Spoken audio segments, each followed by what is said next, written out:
तो आज मैं आपको एक बड़ी अनोखी रहस्यमय कहानी सुनाऊंगी। अगर आप चैनल पर नए हैं तो अभी सब्सक्राइब कर ले। यह मेरा दूसरा नया चैनल है ताकि और भी रहस्यमय कहानी सबसे पहले आप तक पहुंचे। धन्यवाद। तो सुनिए। एक बार की बात है, वाराणसी में काशी विश्वनाथ मंदिर में एक छोटे से दीपक की लौ जल रही थी। उसका नाम ज्योति था। वह अपने अस्तित्व से संतुष्ट थी, लेकिन उसे एक जिज्ञासा थी, क्या मेरे अलावा भी कोई और ज्योति है? एक वृद्ध पुजारी ने ज्योति की इच्छा को समझ लिया। उन्होंने कहा, बेटी, तुम तो बस एक छोटी सी ज्योति हो।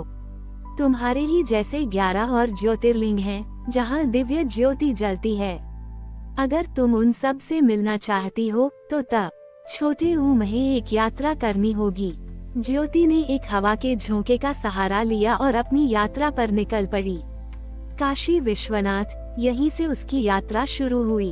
उसने ज्ञान की ज्योति को अपने भीतर महसूस किया, जो जीवन और मृत्यु के चक्र को रोशन करती है। महाकालेश्वर, मध्य प्रदेश वह उज्जैन पहुंची, जहां महाकाल की भस्म आरती हो रही थी। उसने महसूस किया कि यहाँ की ज्योति समय की तरह तेज और शक्तिशाली है। उसने काल की ज्योति को अपने अंदर समाहित किया। सोमनाथ, गुजरात वह अरब सागर के किनारे पहुंची, जहां उसने एक ऐसी ज्योति देखी जो तूफानों और लहरों के बावजूद अटल थी। उसने धैर्य की ज्योति को सीखा। केदारनाथ, उत्तराखंड वह हिमालय की बर्फीली हवाओं में पहुंची, जहां एक दीपक की लौ ठंड से लड़ रही थी। उसने साहस की ज्योति को महसूस किया। भीमाशंकर, महाराष्ट्र, घने जंगल में उसने जुगनुओं की चमक में जीवन की ऊर्जा को देखा। उसने ऊर्जा की ज्योति को अपने अंदर लिया। वैद्यनाथ, झारखंड, देवघर में उसने एक भक्त द्वारा जलाई गई ज्योति को देखा, जो एक बीमार व्यक्ति के लिए प्रार्थना कर रही थी। उसने करुणा की ज्योति को समझा। रामेश्वरम, तमिलनाडु, यहाँ उसने हजारों लाखों दीपकों को एक साथ जलते हुए देखा। ये भक्ति की ज्योति थी, जो एक साथ मिलकर एक बड़ा प्रकाश बनाती थी। एक एक करके ज्योति ने सभी 12 ज्योतिर्लिंगों की यात्रा की। उसने मल्लिकार्जुन के समर्पण, ओंकारेश्वर के संतुलन, त्रयंबकेश्वर की एकता, नागेश्वर की निडरता और कृष्णेश्वर के अटूट विश्वास की ज्योति को अपने अंदर महसूस किया। जब उसने अपनी यात्रा पूरी की तो वह वापस काशी लौटी। वह अब एक छोटी सी लौ नहीं थी। उसका प्रकाश इतना बढ़ गया था कि वह बिना बाती या तेल के चमक रही थी। वह स्वयं एक ज्योति बन चुकी थी। पुजारी ने उसे देखा और हैरान रह गए। उन्होंने कहा, तुमने अपनी यात्रा पूरी कर ली है। अब तुम सिर्फ एक लौ नहीं हो, तुम स्वयं एक ज्योतिर्लिंग बन गई हो। ज्योति ने महसूस किया कि सच्ची ज्योति बाहर नहीं, बल्कि हमारे भीतर है। वह आग से नहीं, बल्कि गुणों से जलती है। उसकी यात्रा ने साबित कर दिया कि भगवान का प्रकाश मंदिरों में तो है, लेकिन असली ज्योति हमारे धैर्य, साहस, करुणा और भक्ति में बसती है। ज्योति अब काशी विश्वनाथ मंदिर में एक अलौकिक उपस्थिति बन गई थी। वह बिना बाती और तेल के चमकती थी। उसकी लौ कभी नहीं बुझती थी। पुजारी ने उसकी देखभाल करना बंद कर दिया था, क्योंकि उसे पता था कि ज्योति अब खुद में पूर्ण थी। लेकिन जल्द ही काशी पर एक नया संकट आया। यह अंधेरा नहीं, बल्कि लालच का अंधेरा था। व्यापारी पैसे के लिए सब कुछ करने लगे थे और लोगों के दिलों से भक्ति और करुणा दूर होती जा रही थी। मंदिर में भी दान दक्षिणा कम हो गई थी, क्योंकि लोगों को लगता था कि पैसा ही सब कुछ है। एक दिन पुजारी उदास होकर ज्योति के पास आए और बोले, हे दिव्य ज्योति, शहर पर एक काला साया छा गया है। लोग भगवान को भूलकर धन के पीछे भाग रहे हैं। क्या आपकी ज्योति इस अंधेरे को दूर कर सकती है? ज्योति ने पुजारी की बात सुनी और एक हवा के झोंके के साथ मंदिर से बाहर निकल गई। वह शहर की गलियों में बहने लगी, लेकिन उसने कहीं भी जोर से चमकने की कोशिश नहीं की। उसने देखा कि लोग एक दूसरे को धोखा दे रहे थे और खुशी के बजाय तनाव में जी रहे थे। ज्योति ने अपनी यात्रा से सीखे हुए गुणों को याद किया। उसने लोगों के घरों में जाकर एक शांत, स्थिर रोशनी बिखेरी।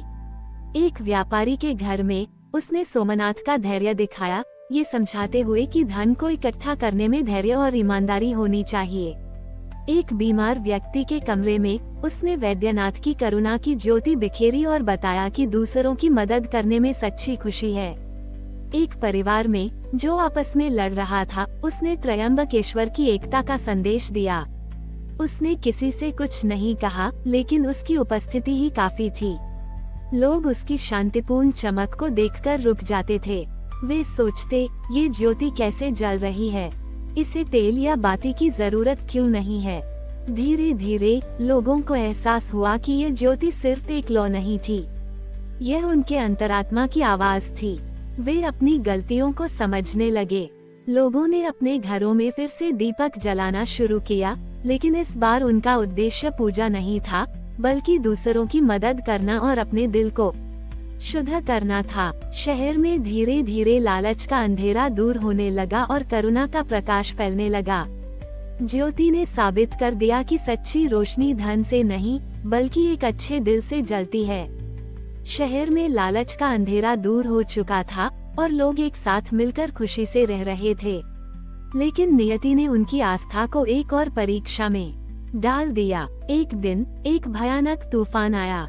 हवा इतनी तेज थी कि वह हर दीपक को बुझा रही थी और गंगा नदी में बाढ़ आने लगी थी। लोगों में फिर से डर और निराशा फैल गई। उनकी नई भक्ति डगमगाने लगी। पुजारी ने डरकर ज्योति से प्रार्थना की, हे देवी, ये तूफान सब कुछ तबाह कर देगा, हमारी मदद करो। उद्धरण चिन्ह। ज्योति ने अपनी लौ को देखा। उसे एहसास हुआ कि वह अकेली इस तूफान से नहीं लड़ सकती। उसने अपनी यात्रा से सीखे हुए सबसे बड़े सबक को याद किया, एकता की शक्ति। उसने रामेश्वरम का समर्पण और त्रयंबकेश्वर की एकता को याद किया। तभी एक चमत्कार हुआ। ज्योति की लौ कई छोटी छोटी चिंगारियों में बंट गई। हवा ने उन चिंगारियों को पूरे शहर में फैला दिया। हर घर में जहां लोगों ने अपने दिलों को शुद्ध किया था, एक छोटी सी चिंगारी पहुंची और उनके दिए को जला दिया। तूफान की हवा से कोई भी दिया नहीं बुझा। हर घर में एक छोटी सी लेकिन शक्तिशाली ज्योति जल रही थी। लोगों ने अपनी खिड़कियों से देखा कि उनका शहर रोशनी से जगमगा रहा था, जबकि बाहर तूफान नाराजगी जता रहा था। लोगों को लगा कि यह कोई सामान्य लौ नहीं थी, ये वही दिव्य ज्योति थी जिसने खुद को उनके बीच बांट दिया था। इस रोशनी को देखकर उनका डर खत्म हो गया। उन्होंने एक दूसरे की मदद करना शुरू कर दिया और मिलकर बाढ़ से लड़ने लगे। इस तूफान ने उनकी संपत्ति को नुकसान पहुंचाया, लेकिन इसने उनकी आत्मा को मजबूत कर दिया। वे समझ गए कि असली ज्योति बाहर नहीं, बल्कि उनके दिलों में जल रही थी। तूफान थम गया और सूरज की किरणें फिर से काशी पर पड़ी। शहर में हर जगह छोटे छोटे दिए जल रहे थे, जो हवा और पानी से लड़ने के बाद भी बुझे नहीं थे। लोग इन दियों के प्रकाश को देखकर एक दूसरे को गले लगा रहे थे। पुजारी ने देखा कि मंदिर में ज्योति अब नहीं थी।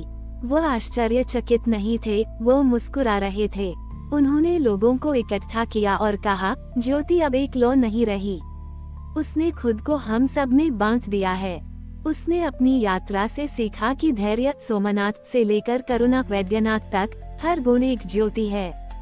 उसने एकता त्रयंबकेश्वर का सबसे बड़ा सबक सीखा और अपने आप को हम सब में बांट दिया। अब ज्योति किसी एक मंदिर में नहीं रहती, वह तुम्हारे दिलों में रहती है। जब तुम किसी की मदद करते हो तो करुणा की ज्योति जलती है। जब तुम धैर्य से किसी मुश्किल का सामना करते हो तो धैर्य की ज्योति जलती है।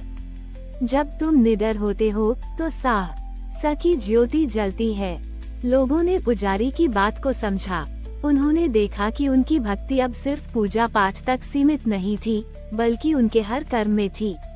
शहर फिर से समृद्ध हुआ, लेकिन इस बार उसकी समृद्धि धन से नहीं, बल्कि एकता और सद्भावना से बनी थी। इस तरह ज्योति की कहानी एक छोटी सी लौ से शुरू हुई और एक पूरे शहर की आत्मा में समा गई। उसने साबित कर दिया कि सच्चा ज्योतिर्लिंग मंदिर में नहीं, बल्कि हर इंसान के भीतर होता है, जो अपने गुणों से प्रकाशित होता है। हमारी और भी आध्यात्मिक एवं अनोखी कहानियाँ देखने के लिए हमारे चैनल पर जाए तथा धार्मिक एवं पौराणिक अनोखी कहानियाँ हमारे चैनल पर है, कृपया जाके देखें तथा हमारे चैनल को सब्सक्राइब करके रखें और वीडियो लाइक जरूर करें। धन्यवाद।